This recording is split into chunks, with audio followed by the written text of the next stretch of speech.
Deputy President David Mabuza says when the time comes, everyone mentioned in the Zondo Commission report, including Parliament, will have to answer for themselves. Mabuza was responding to questions in the National Assembly.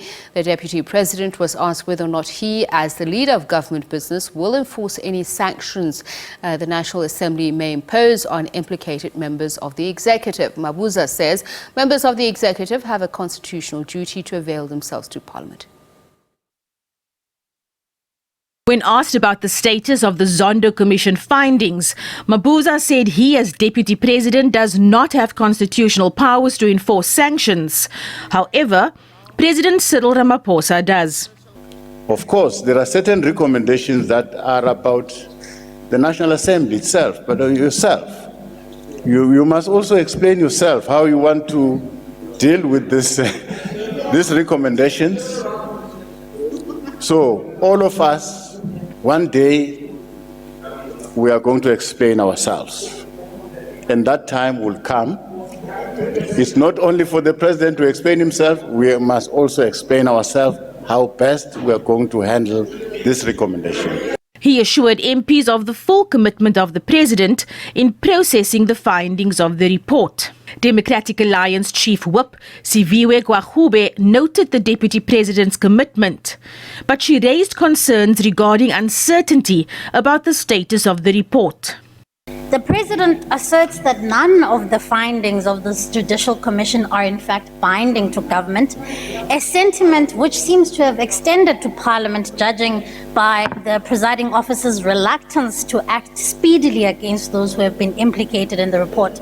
Mabuza responded, saying when the President comes to the House, he will explain and give reasons for his decisions. Questions also arose around the issue of illegal mining.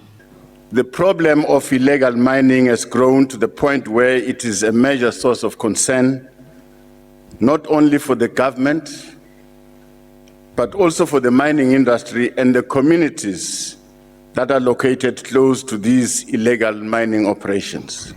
Illegal mining not only has a detrimental effect on the economy and the way people make a living, but it also puts the safety of the environment and the national security of the country in jeopardy.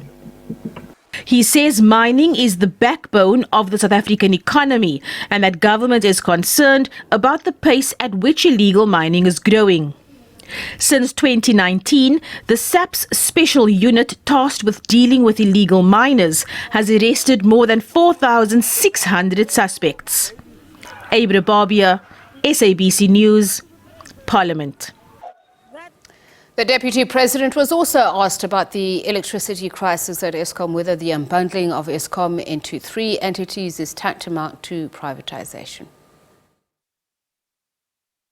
Government's policy options and positions have not reached the point where privatization is seen as an answer to providing better solutions to the current problems that are facing Eskom. Our current choices is to make Eskom a more efficient and more effective energy generation and transmission public entity with all the necessary capabilities to ensure the security and consistency of energy supply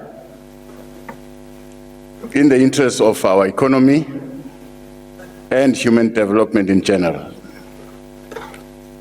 Honorable Speaker, it will be inaccurate to characterize the current organizational transformation happening within Eskom as privatization or implied intention to facilitate it. This is not the case. Instead, the utility is currently in an advanced stage of the process of unbundling, which will result in the transformation of the electricity sector in order to achieve long-term energy security for our country. On several occasions, we have addressed the specifics of this plan with this Parliament in our capacity as government. However, we do empathize with your sentiments, given the ongoing challenges of load shedding that the country is once again confronted with. We have stated previously that in the main, unanticipated breakdowns of our aging fleet and power plants contributes to load shedding. Needless to say, we are focusing on improving maintenance and repairs to ensure increased energy availability. The issue of plant maintenance and performance have nothing to do with privatization or public ownership of the utility. The unbundling or legal separation of Eskom into 3 subsidiary businesses, namely generation, transmission and distribution, is designed to enable Eskom to manage and focus, improve efficiency, create greater transparency and around performance, and provide greater protection against corruption and rent-seeking. In order to realize the potential of an independent transmission system and market operator, the primary purpose of unbundling is to separate the generation and transmission of electricity from one another. Given this information, the creation of a new transmission entity is the most important step in Eskom unbundling process. Eskom Holding will have complete ownership of the new transmission entity when it has been established. Its primary responsibility will include acting as an independent broker in the electricity market, fostering capital investment within the industry, and catalyzing energy efficiency and cost sustainability. It is to be envisaged that the transmission entity will have supply agreements directly with consumers, including Eskom distribution, municipalities, the Southern African Power Pool, and large power users. The utility is on track to split its generation and distribution businesses by the end of 2022, as the President has outlined in the National Energy Plan. This is in an effort to improve its operational and financial performance.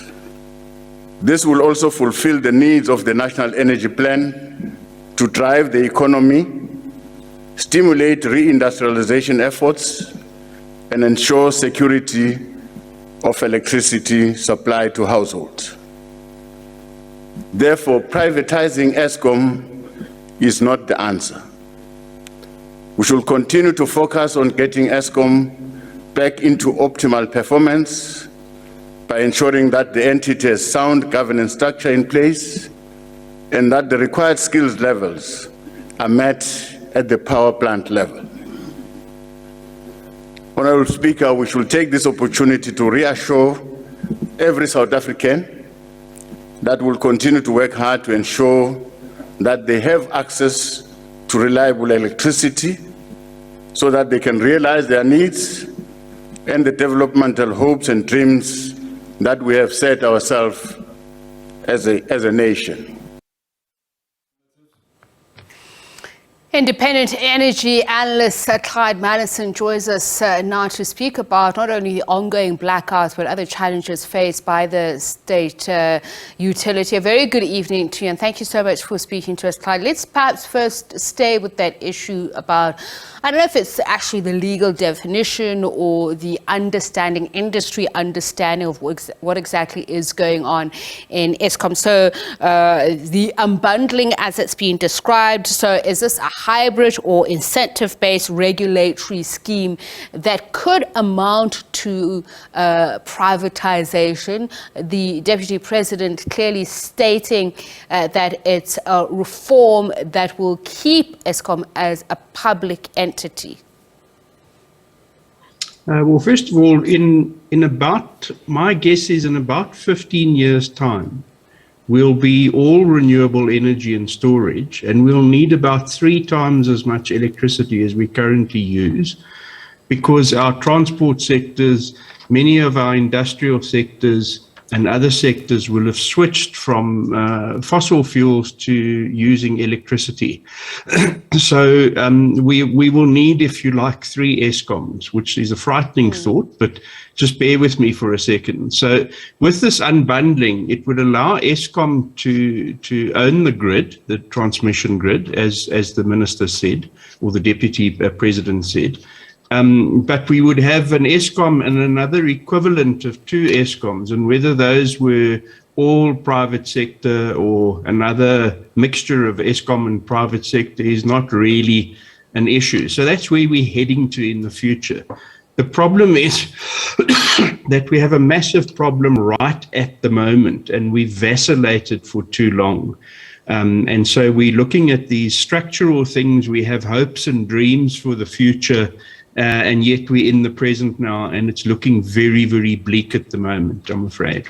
Just in terms of international best practice and the current electricity market, just in terms of where it's going, has there been full unbundling, say, in Europe, that will mean that South Africa wants to be a little bit more progressive, as you've suggested? There could be the presence of state ownership, but in terms of, in its entirety, the structure, the ownership structure could be a lot more diluted or moderate than where we are now. The structure that most countries have and that we're looking to move to is a pseudo open market, because the grid will still be a monopoly. It doesn't make sense to have 10 different grids coming into your home. You have one grid with 10 potential suppliers supplying you, but they all have to supply through that same grid. So we have what's sometimes referred to as a pseudo open market system, where it's like the same as the roads. The roads, you can have different cars that drive on the roads. You can catch different buses or Uber or taxis, but we haven't got 10 parallel road systems. So it looks like it's actually open and free market, but it's still to a large extent dictated to by the grid infrastructure. And that infrastructure is very, very helpful. If you're not able to connect to each other, it's far less efficient than if each person or each factory or each mine is trying to sort out its own needs just for itself. Because if it wants to take a break, it's going to have surplus electricity, which it can't lend to its neighbor while its neighbor's working a bit harder.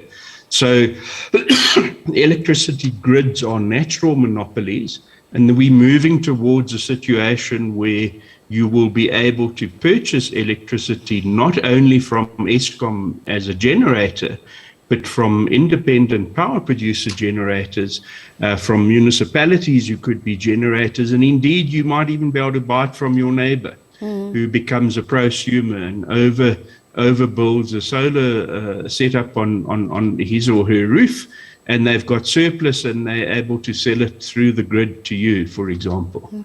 So we're heading to an opening up, if you like, of generation source, but there will still be something of a restriction on the distribution, or rather the interconnecting grid or network base. I'd imagine that at the heart of it, what we're really looking for is efficiency. I mean, we've had nothing short of, 42 generating units that more than once in some cases tripped this week. So if some are looking at a vertical network unbundling as the answer, how is that going to stop some of this happening? Because some of it, as you mentioned, would still rely on the system. And Eskom's 3 worst performing plants, responsible for nearly half of all breakdowns, never mind winter load shedding, are likely to get much worse as of this month, we're told.